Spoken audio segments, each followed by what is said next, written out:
Field marshal Syed Asim Munir کے دور قیادت میں پاکستان نے جہاں اپنی عسکری طاقت کو جدید خطوط پر استوار کیا ہے، وہیں عالمی سیاست میں بھی ایک نمایاں کردار ادا کیا ہے۔ اسرائیل کے لیے ان کی قیادت ایک ایسا عنصر بن چکی ہے جو اس کے لیے مستقل خوف اور بے چینی کا باعث ہے۔ اس کی بنیادی وجہ یہ ہے کہ فیلڈ مارشل سید عاصم منیر نہ صرف ایک سخت گیر عسکری مزاج رکھتے ہیں، بلکہ امت مسلمہ کے دفاع اور بالخصوص فلسطینی عوام کے حق میں ان کا موقف ہمیشہ سے دو ٹوک اور غیر متزلزل رہا ہے۔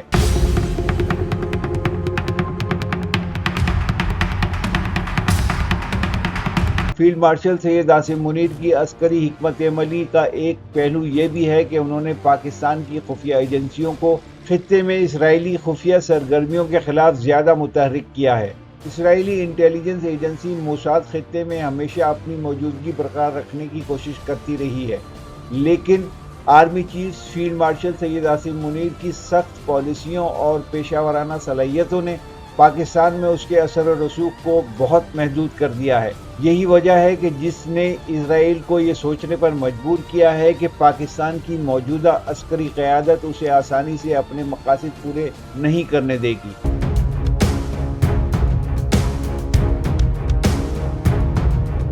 پاکستان کے آرمی چیف کا اسرائیل پر خوف اس بات سے بھی ظاہر ہوتا ہے کہ وہ مسلم دنیا کو ایک پلیٹ فارم پر لانے کی مسلسل کوششوں میں مصروف ہیں۔ سعودی عرب، ایران، ترکی، قطر اور دیگر اسلامی ممالک کے ساتھ ان کے بڑھتے ہوئے تعلقات نے اسرائیل کے لیے ایک نیا چیلنج کھڑا کر دیا ہے۔ اسرائیل کے لیے موجودہ حالات میں سب سے بڑا خدشہ یہی ہے کہ اگر امت مسلمہ عسکری اور معاشی اتحاد کی جانب بڑھتی ہے تو مشرق وسطی میں اس کی بالادستی کو سخت دھچکا لگے گا۔ پاکستان کی جوہری صلاحیت بھی اسرائیل کے لیے ہمیشہ سے ایک ڈراؤنا خواب رہی ہے، اور جب اس صلاحیت کے تحفظ اور مزید استحکام کی بات فیلڈ مارشل سید عاصم منیر کی طرف سے بار بار کی جاتی ہے تو یہ خوف کئی گنا اسرائیل پر بڑھ جاتا ہے۔ فیلڈ مارشل سید عاصم منیر اس بات پر بارہا زور دیتے رہے ہیں کہ پاکستان کا دفاع ناقابل تسخیر ہے اور دنیا کی کوئی طاقت مسلمانوں کے قبلہ اول پر قبضے کا کوئی جواز فراہم نہیں کر سکتی۔ یہی الفاظ اسرائیل کے لیے سخت تشویش کا باعث ہیں اور اس کی راتوں کی نیند حرام ہے۔